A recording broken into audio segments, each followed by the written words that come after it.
vai visualizar assim, montes, assim, não. Agora começou a gravação, gente. Então, hoje a gente vai revisar alguns conceitos para a prova do dia 2 de junho, que a gente vai fazer nossa prova parcial. Eu vou corrigir algumas atividades. Eu mandei já esses PDFs para vocês ontem. Lá no grupo do WhatsApp. Se vocês, por algum motivo, não receberam, depois vocês pedem no privado que eu mando só para a pessoa, tá bom? Então, aqui, o primeiro assunto que a gente vai rever é foco narrativo. Foco narrativo, né, gente, tem a ver com os tipos de narrador. Os tipos de narrador. Então, existem mais de um tipo de narrador. O que é o narrador, gente? Nas palavras de vocês. O narrador.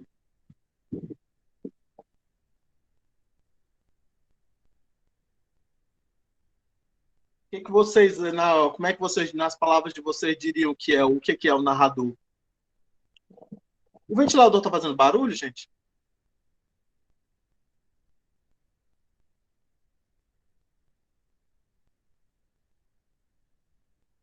Estou pensando em desligar ele um pouco.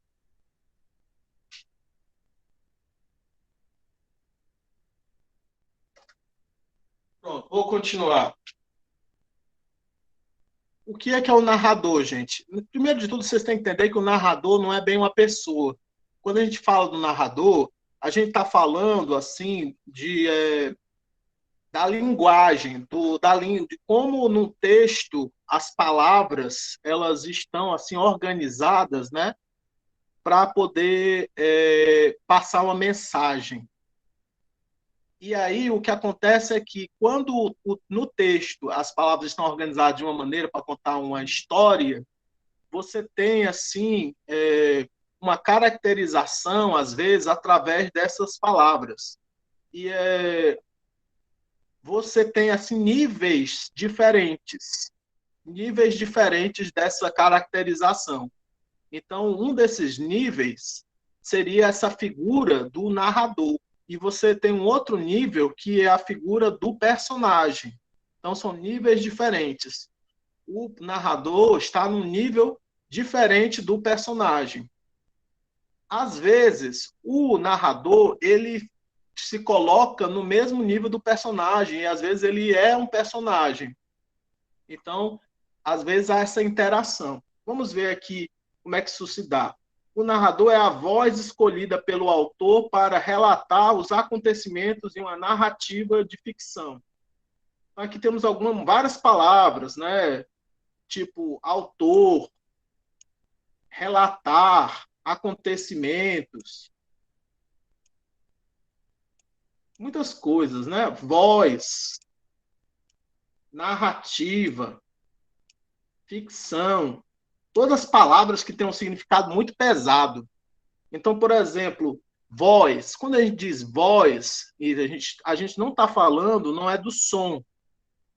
Aqui, por exemplo, é uma metáfora, ok? Quando a gente está cantando, alguém está cantando, né? A gente pode falar da voz da pessoa. A voz da pessoa é muito bonita. Mas aqui a gente não está falando disso. A gente está falando dessas características de linguagem que fazem parte, né, do texto, da mensagem que foi passada para a gente.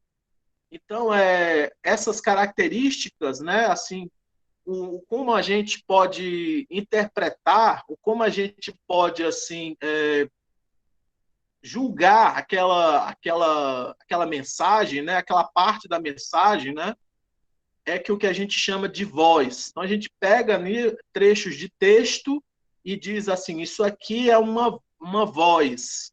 Tem vozes diferentes. Aqui é uma voz do personagem, aqui é a voz do narrador. Aqui é um outro personagem.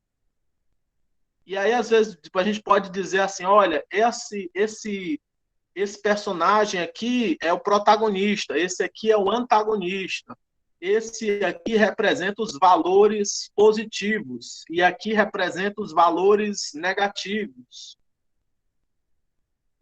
Vocês estão entendendo? Isso é o que a gente às vezes fala de voz.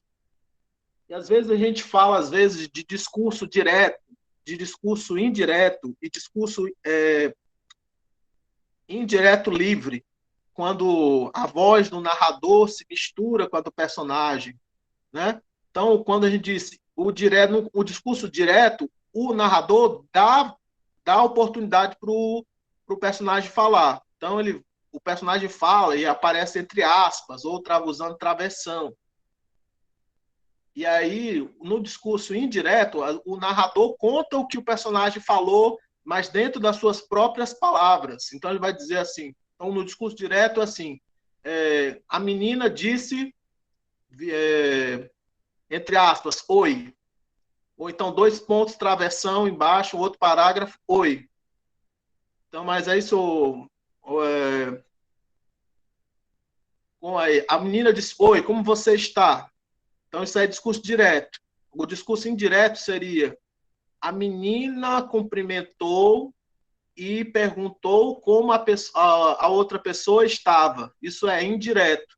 O narrador ele coloca, ele interpreta, né, as palavras do personagem, colocando dentro do seu discurso, dentro da sua voz.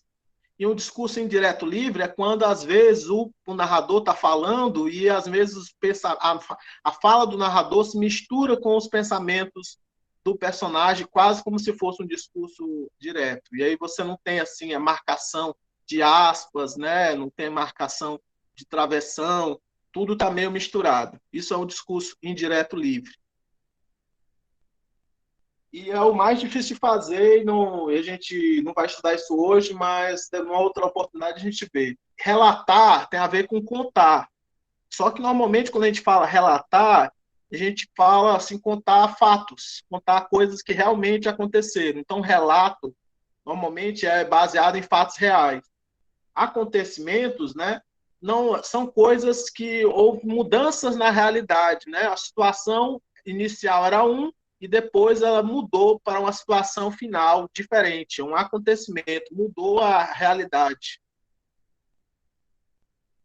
Uma narrativa é um texto que conta uma história, né? É um texto onde há uma mudança, uma situação inicial, onde você tem um lugar, um tempo, os personagens com as suas características, e aí acontece um conflito, um problema que faz com que essa situação inicial mude, fixe, e aí você tem, às vezes, uma complicação para tornar o problema mais complicado, e até que você chega num clímax da narrativa, onde a narrativa tem que se resolver, e aí você depois tem a resolução e a situação final, onde aquela narrativa se resolve. Como é que se resolveu? Teve um final feliz? Teve um final trágico?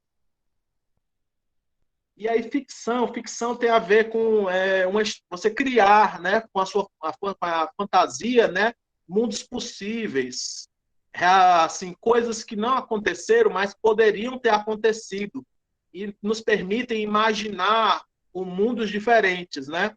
Todos nós temos essa capacidade de ficção, de imaginar, de fantasiar, de criar, né, uma realidade diferente.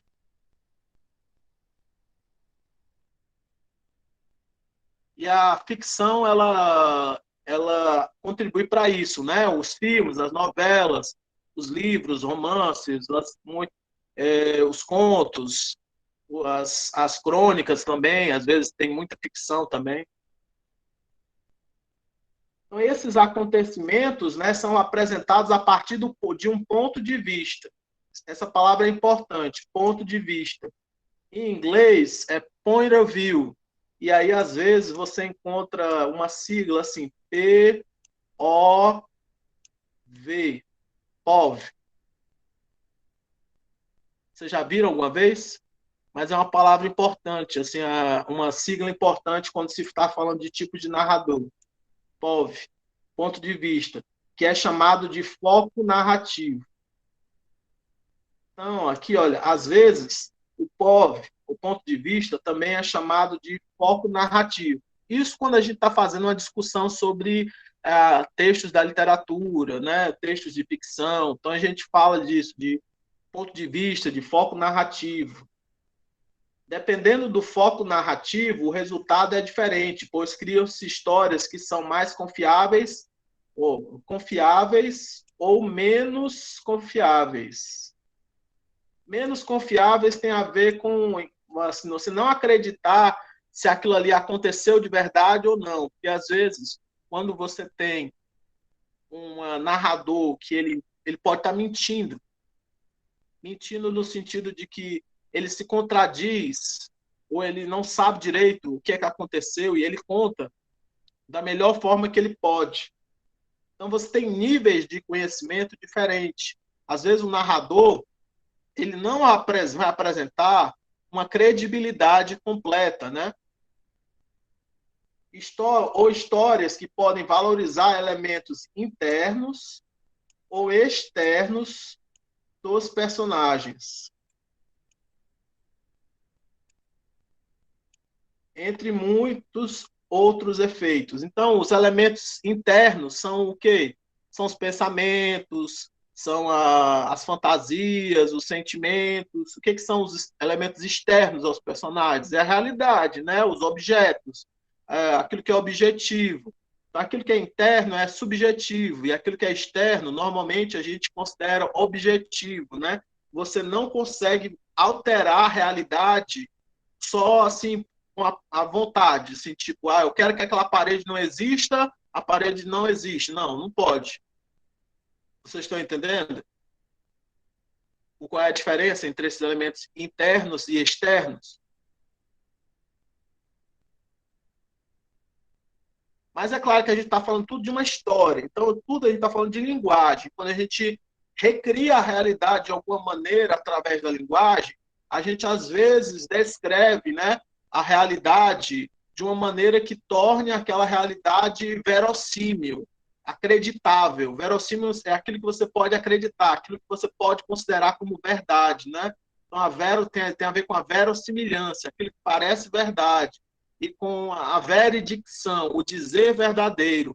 Você precisa dar uns detalhes sobre a realidade, detalhes que você, mesmo que a realidade seja uma ficção, seja uma invenção, seja uma fantasia, você tem que dar detalhes o suficiente para que o leitor ele possa se interessar por aquela leitura e possa compreender como é que aquele mundo ficcional que você está criando funciona. Ainda que você já tenha tido a oportunidade de refletir sobre o narrador em momentos anteriores, nas atividades dessa sessão, você poderá associar suas observações a alguns elementos da teoria das narrativas. Então, essa teoria das narrativas, ela tem vários nomes. Às vezes ela é chamada de narratologia, às vezes de semiótica narrativa. Você pode procurar, assim, narratologia, né? Narratologia.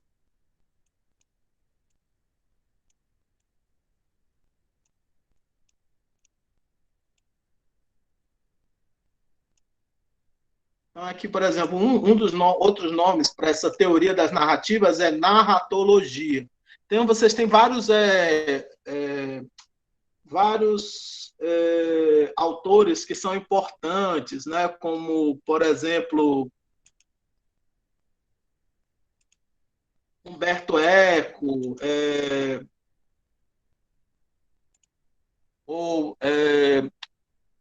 Greimas, Algirda Julien Greimas, ou, por exemplo, é, Prop, Vladimir Prop, são alguns teóricos que criaram, né, muito essa, essa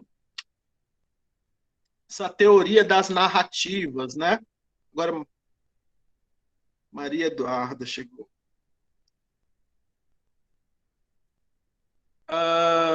Então, assim, por exemplo, um outro autor assim muito importante, né, para essa teoria das narrativas é o Joseph Campbell. Esse aqui é um dos livros mais famosos dele, que é O Herói de Mil Faces, onde ele conta, né, como todas as histórias elas são a mesma história. Todas as histórias elas são um mito. um mito só, são meio que elas têm uma raiz no mito só, porque elas todas têm elementos em comum, onde o herói ele tem que fazer uma jornada para poder ter uma vida completa, né? Ele tem que sair de casa, ele tem que enfrentar alguém, ele tem que passar por provas para poder ele conseguir ter uma conquista, um final que seja pleno, ele tenha uma realização, né, do seu propósito de vida. O, e assim, tipo do Grey Mass, eu posso citar para vocês aqui, por exemplo, o dicionário de semiótica. Então, a narratologia, às vezes, ela é chamada de, né, semiótica narrativa, ou que é uma... A semiótica estuda o significado, a significação, as linguagens, né, a comunicação, de alguma maneira, mas existe, né, uma vertente da semiótica que é a semiótica narrativa. Então, aqui nesse dicionário, né, você encontra, né, uma teoria da narrativa também, o dicionário de semiótica. Né? Você pode querer procurar na internet os livros, né, alguma coisa assim para você baixar, né, o PDF, algumas características sobre isso depois. Deixa eu ver aqui. Era bom que eu escrevesse também, né, o outro nome, semiótica. Semiótica.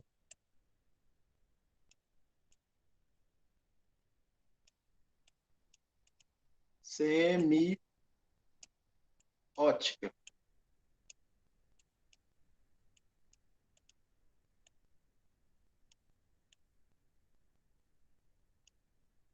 Ficou mais ou menos tentando aqui escrever aqui com esse pincel aqui, né? O que é uma foto? Não dá para escrever assim nesse aplicativo aqui e usando o teclado. Tem que ser assim, né? Com o mouse. Semiótica, narratologia, né? Isso tem a ver com as teorias da narrativa. Você pode pesquisar, ler os artigos na Wikipédia sobre esses assuntos, né? Para poder entender um pouco mais sobre isso. Então, aqui a gente vai ler alguns parágrafos para poder falar um pouco sobre isso. Então, aqui, ó. Vivia em Nordestina, mesmo ali na rua de baixo, uma moça que apertava os olhos pela metade quando olhava, porque Antônio era completamente apaixonado. Ninguém sabe dizer até hoje se o que endoidecia ele era o olhar pelo meio de Carina ou o resto todo. Entenda-se por todo, inclusive o perfume que ela ia deixando por onde passava. Antônio, que para cada um, para cada pessoa era um, para a Karina era somente o rapaz, que sempre dava um pulo na casa dela quando largava do trabalho. Depois ficou diferente, mas só depois que as coisas todas mudaram. Aí aqui teve esses parágrafos, foram todos de narração, não teve assim fala de personagem, não teve discurso direto e não teve discurso indireto. Teve só assim a fala do narrador, o narrador contando a história, falando sobre os personagens. É um narrador em terceira pessoa, é um ele está falando de um ele. Esse ele é Antônio, ele falou de uma ela, da Karina, né? Então, aqui ele falou do Antônio e da Karina, ele não falou de si mesmo, não falou de eu, não falou do nós, ele falou do ele, do ela. Vivia ela vivia, quem? A Karina, né? O mesmo ali, uma moça vivia. Você tem que entender aqui, ó. Aqui o sujeito está lá na frente, ó. Vivia em Nordestina, mesmo ali na rua de baixo, uma moça. A moça aqui é o sujeito desse verbo aqui. Está bem demorado, tem duas vírgulas. Mesmo ali na rua de baixo. Não você, quando você for assim inverter, se algum dia você vai escrever um texto assim, onde você queira colocar o sujeito lá na frente, para você tem às vezes colocar um comentário no meio, duas vírgulas, porque se você colocar só uma vírgula, você pode acabar errando, separando o sujeito do predicado. Aqui ele está com essas vírgulas aqui porque tem um comentário no meio, mesmo ali na rua de baixo. Mas se não tivesse esse comentário, mesmo ali na rua de baixo, que é o meio que isso aqui é um pouco a opinião, né, do narrador, né? Uma moça que apertava os olhos pela metade quando olhava, por quem o Antônio era completamente apaixonado. Então, aqui, ele está falando do ele, do dela e dele. Não está falando de si mesmo. Não é eu, não é nós, é ele e ela. Então, a gente disse aqui que é um narrador em terceira pessoa.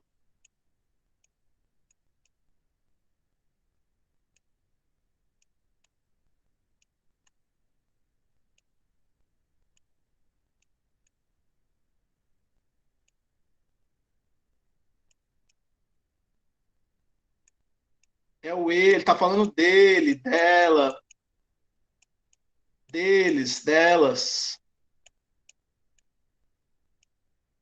Tá dando para entender essa parte? Isso é um narrador em terceira pessoa.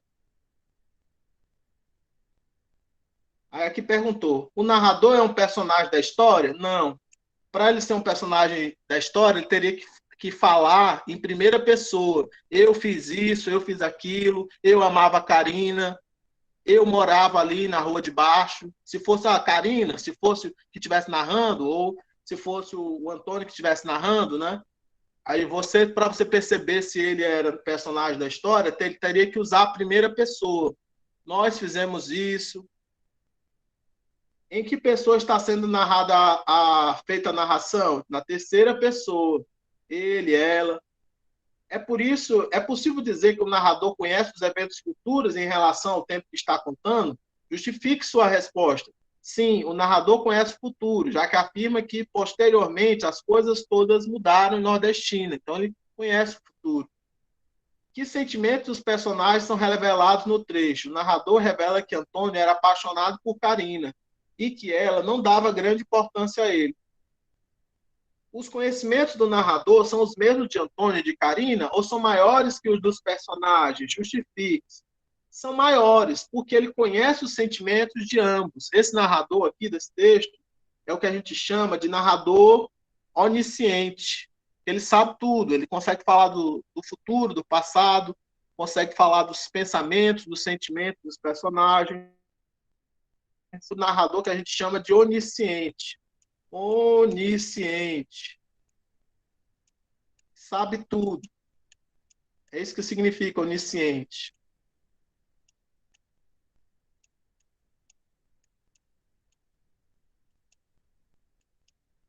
Onisciente. Ok? Vocês estão entendendo? Alguma dúvida?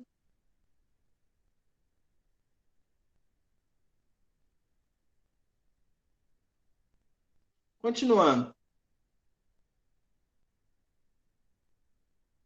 Reler agora um trecho do, de O Menino do Pijama Listrado de John Boyne. Bruno desceu as escadas correndo e até ultrapassou na descida, de maneira que já estava esperando pela mãe na sala de estar quando ela chegou.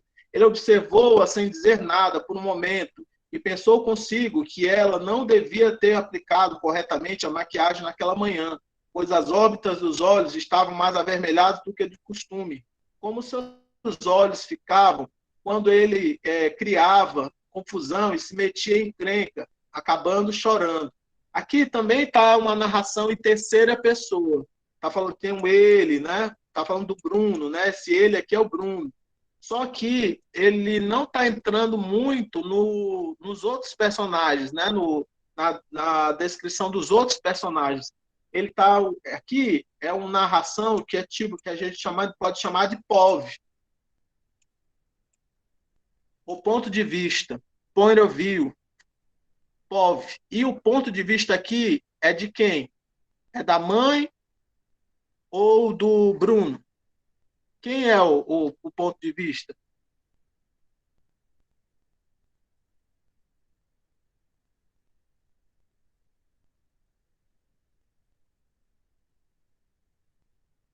O ponto de vista é do Bruno. Ele está falando sobre o que, que o Bruno entende. E aí ele, às vezes, ele dá mais informações do que o Bruno sabe, né?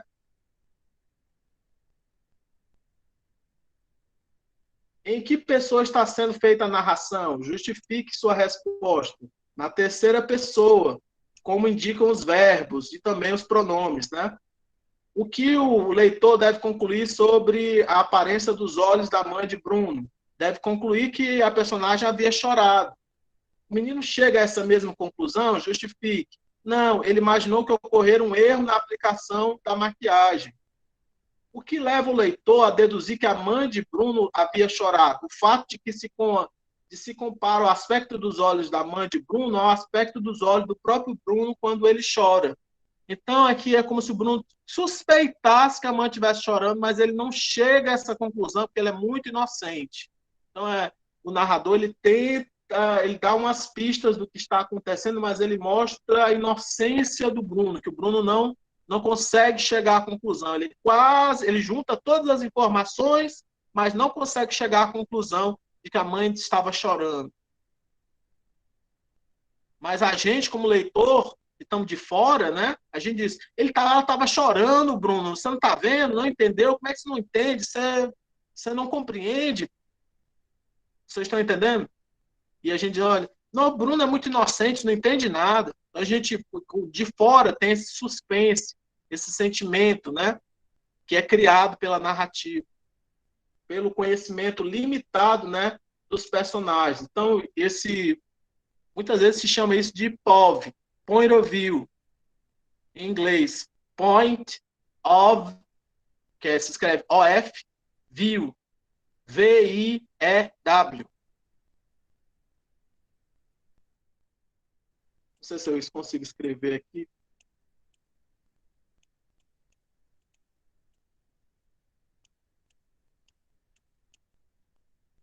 Point of View.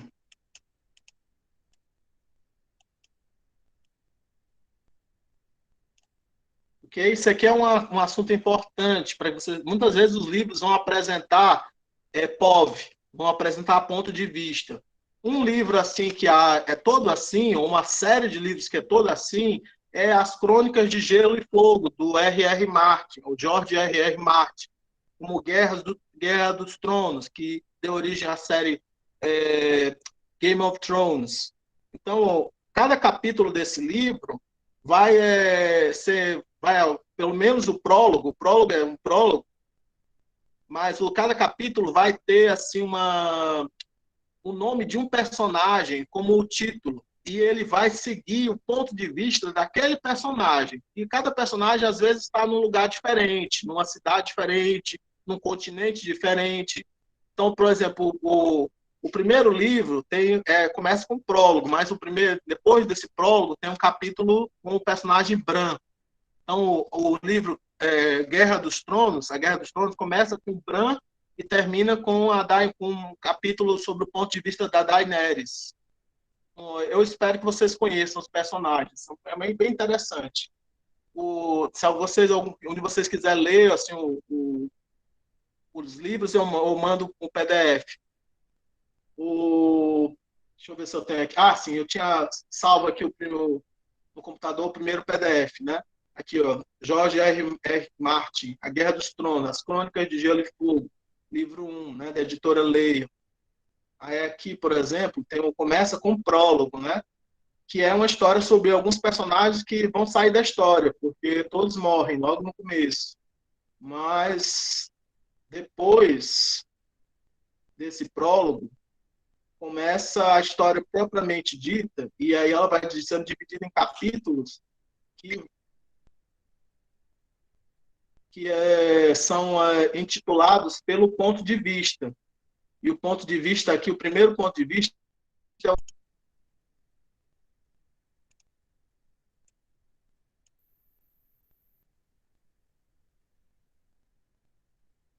Vocês estão percebendo aí? E aí cada capítulo vai ter um personagem diferente, como título, e vai acompanhar. O capítulo vai seguir aquele personagem, né? Olha aqui, ó, aparecendo aqui, ó, Bran cavalgava com os outros, nervoso e excitado. Então aqui ele está contando mais assim a história, seguindo o Bran, como se fosse uma câmera. Tá aqui numa cena, tá num filme, ou na novela, uma coisa assim. Eu tô com os personagens, aí de repente fecha, acaba aquela cena. Eu vou para uma outra cena, com outro personagem, num outro lugar. Então, isso é uma narrativa no ponto de vista. Aí, cada capítulo, né, seguindo um personagem diferente.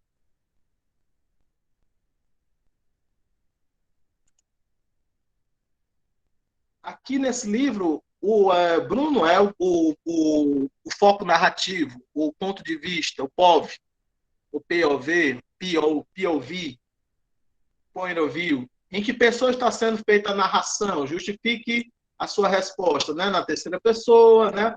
Aqui tem um quadro fazendo um resumo dessas características do narrador em terceira pessoa. Ele não participa dos fatos narrados, ele apenas os observa. Há casos em que esse narrador é onisciente,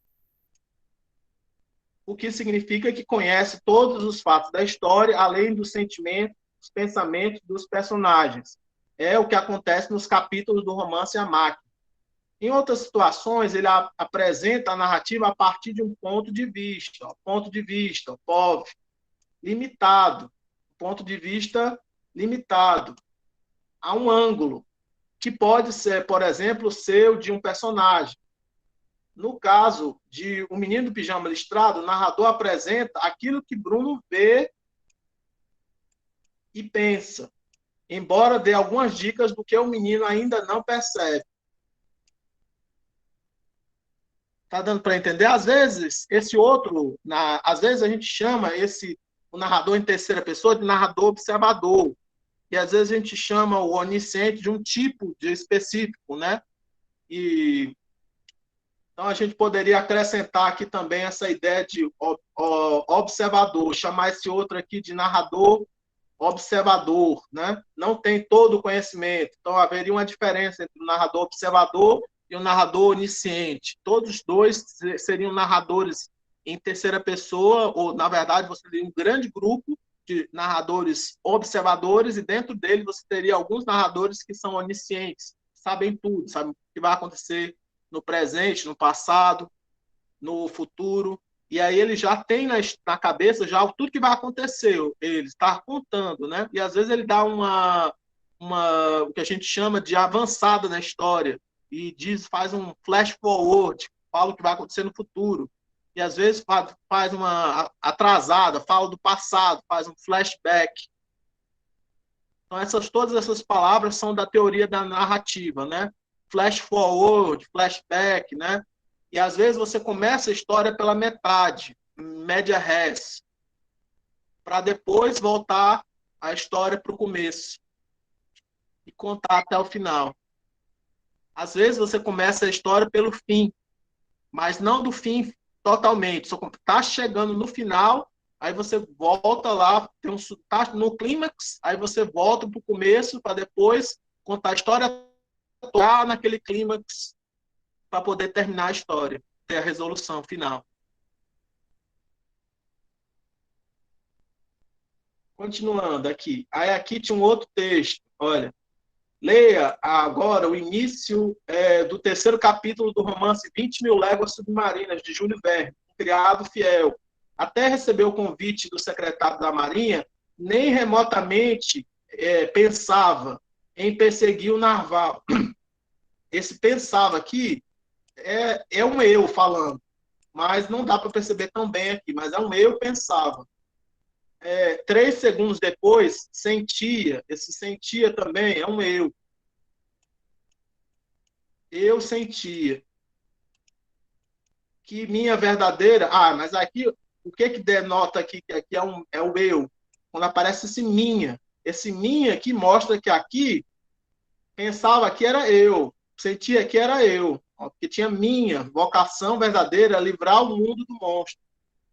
Retornava aqui de uma expedição cansativa, ansiava por repouso. Então, aqui eu queria voltar ao meu país, reencontrar os amigos, descansar no aí meu de novo, esse meu, faz referência ao eu, apartamento, esqueci tudo. Aqui não dá não, aqui não é esqueceu não, é esqueci. Esqueci aqui só pode ser eu. Porque a terceira pessoa esqueceu, não é esqueci. Aceitei também, ó, só pode ser eu. com o convite entusiasmado. Chamei também, só pode ser eu. Eu chamei, né, meu criado. Conselho, era um rapaz, aí aqui, era um rapaz delicado que me acompanhava, me acompanhava em todas as viagens, o corajoso Flamengo, de quem eu gostava e que olha, de novo, pagava na mesma moeda, fleumático, metódico, cuidadoso, pouco se admirava com as surpresas da vida, muito hábil com as mãos e sempre pronto a qualquer trabalho, convivia com os pesquisadores e cientistas do meu meio. Aqui, esses pronomes aqui, ó, me, eu, me, meu, minha, vão mostrar que a narração está em primeira pessoa. O que predomina aqui na história é a primeira pessoa. Tem um pouco de descrição, e a descrição sempre a maioria das descrições é em terceira pessoa. Você está falando das coisas, né? Do mundo, das pessoas, né? Das características das pessoas, das características do cenário, do lugar onde você está.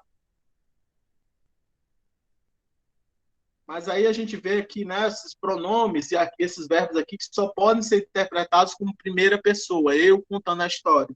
Então a gente diz que o narrador aqui é um personagem dentro da história, que ele conta com o eu, né, eu contando a história, como se ele estivesse participando da história.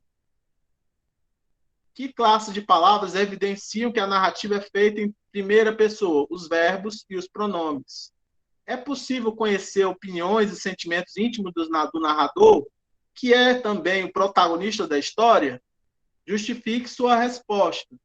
Sim, o narrador comenta, por exemplo, que não pensava em perseguir o narval e que a decisão de persegui-lo foi firme e repentina, além de comentar desejos pessoais e opiniões sobre seu criado. Então, você vai conhecer muito o que o narrador, personagem, né, sabe, o que ele sente, mas você não tem como ter certeza do que os outros personagens sentem.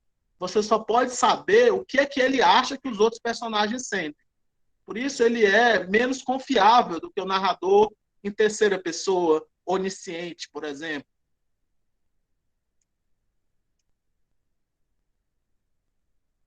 A narrativa em primeira pessoa impede que o leitor tenha informações sobre o personagem com seio. Que não é um narrador, explique sua resposta. Não, porque a narrativa oferece informações sobre sua origem, seu modo de agir, sua personalidade, seu caráter, a partir dos conhecimentos e do ponto de vista do narrador, que é um personagem, né? Do ponto de vista do narrador. Aí o problema é esse. Você só sabe que ele é isso, que ele é um Flamengo, que ele é fleumático, metódico, cuidadoso, porque o personagem que está contando a história está dizendo para você. Mas você não passa assim, não é uma terceira pessoa onisciente, você não tem como ter certeza que ele é desse jeito mesmo, ou é só o personagem que pensa que ele é desse jeito mesmo. Então, você tem as informações, mas elas não são tão confiáveis quanto o narrador em terceira pessoa. É onisciente. As características, né, de conceito formam uma imagem positiva ou negativa desse personagem? Positiva. A caracterização de conceito é objetiva, subjetiva ou ambas? Um pouco de ambas, né? Ambas. A referência à habilidade com as mãos, por exemplo, é objetiva, porque trata de algo que pode ser verificado. Enquanto a ideia de que se admira pouco com as suas surpresas da vida é subjetiva, porque revela uma interpretação do narrador acerca das reações do rapaz. Então, quando o narrador é personagem, né, às vezes ele tem uma opinião sobre os personagens. Né? Tudo que é opinião não dá para confiar. Só dá para confiar o que, é que ele der, assim, em coisas que sejam visíveis, que sejam verificáveis, né? Descrições assim que possam ser verificadas. Se ele diz, ó, ele era loiro, e você chega lá, você vê que a pessoa era, não sei, assim, japonês, né? Ou sei lá, alguma coisa assim, né? E aí você vai dizer assim, não, narrador não foi coerente, está se contradizendo. Mas, na verdade, isso é só uma questão de, tipo assim, você perceber a coerência, né, do interna e externa, né, das narrações. Sendo que dentro de um romance, né, não existe bem coerência externa, né? A não ser que você vá falar, assim, por exemplo, porque tudo se pode fazer dentro da fantasia, dentro da ficção, né?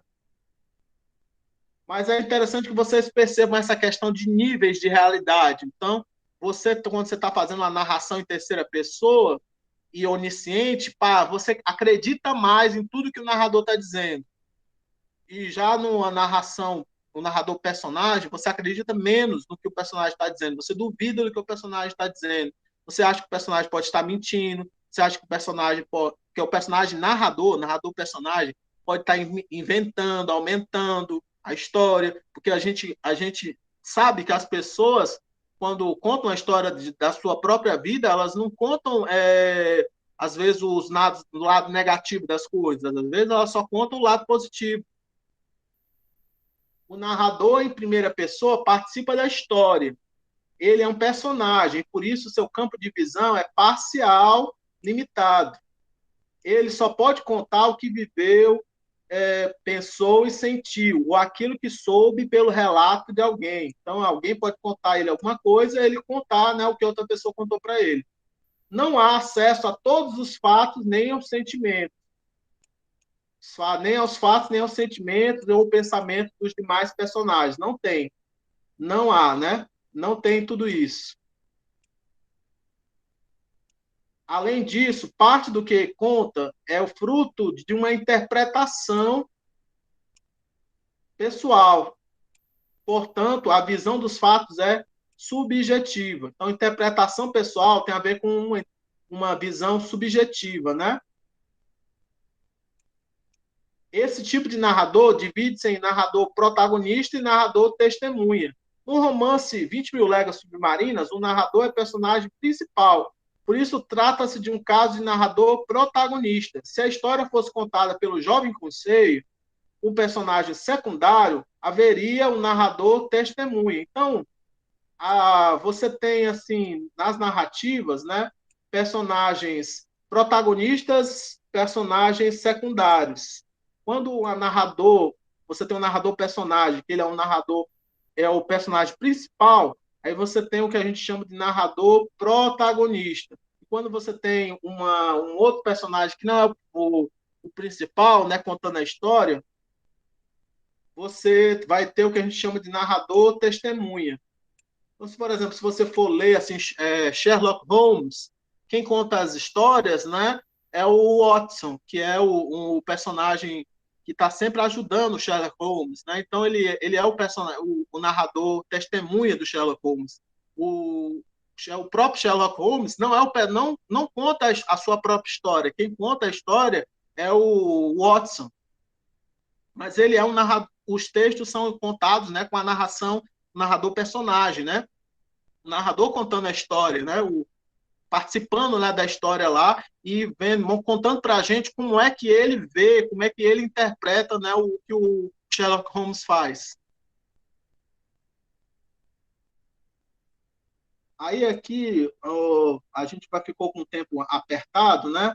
Mas depois eu gostaria de dar uma corrigida melhor, né, nessas questões aqui é, sobre tipos de predicado. Essas primeiras aqui, eu acho que eu meio que já corrigi com vocês, né? Mas deixa eu ver aqui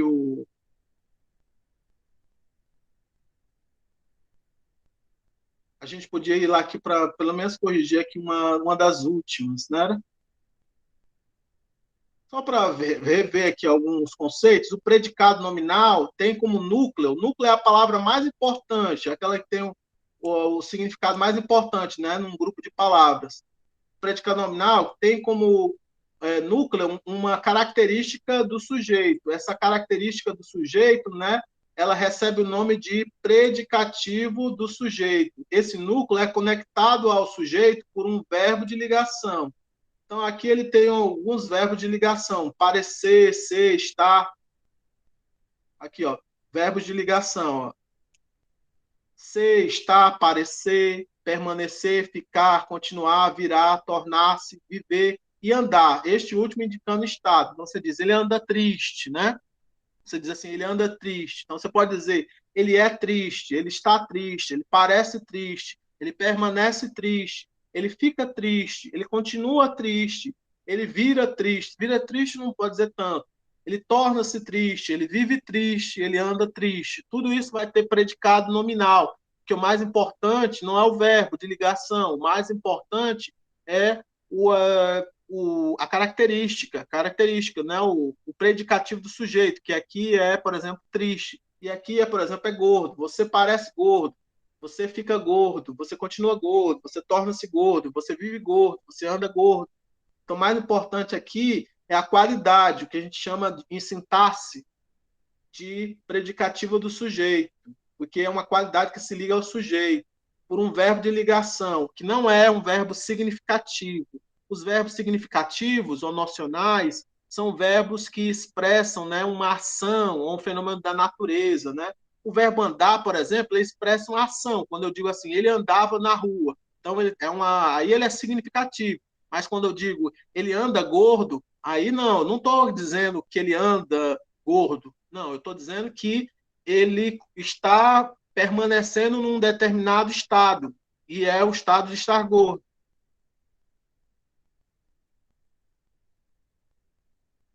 Então, aqui eu acho que eu vou ter que deixar aqui para a próxima aula para corrigir assim, todas essas questões. Mas você receberam um PDF ontem aí com as correções das questões. E aí depois vocês podem já fazer uma leitura e estudando para a prova, né, do dia 2. Mas mesmo assim, eu gostaria. Então, eu peço que vocês deem uma lida aqui nessas correções aqui, nesses comentários que eu mandei aqui para vocês, aqui em vermelho, para que vocês possam ir estudando, assim, né? Possam ir compreendendo o assunto melhor. Não vai dar tempo de eu explicar tanto, mas era interessante que vocês lerem, sim. Não deixem de ler, ok? Eu agradeço por vocês terem participado da aula de hoje. Eu espero que vocês tenham aproveitado. Vou terminar a gravação agora. E aí eu vou pedir que vocês coloquem o nome e a turma lá no chat para que eu possa ter certeza de quem participou.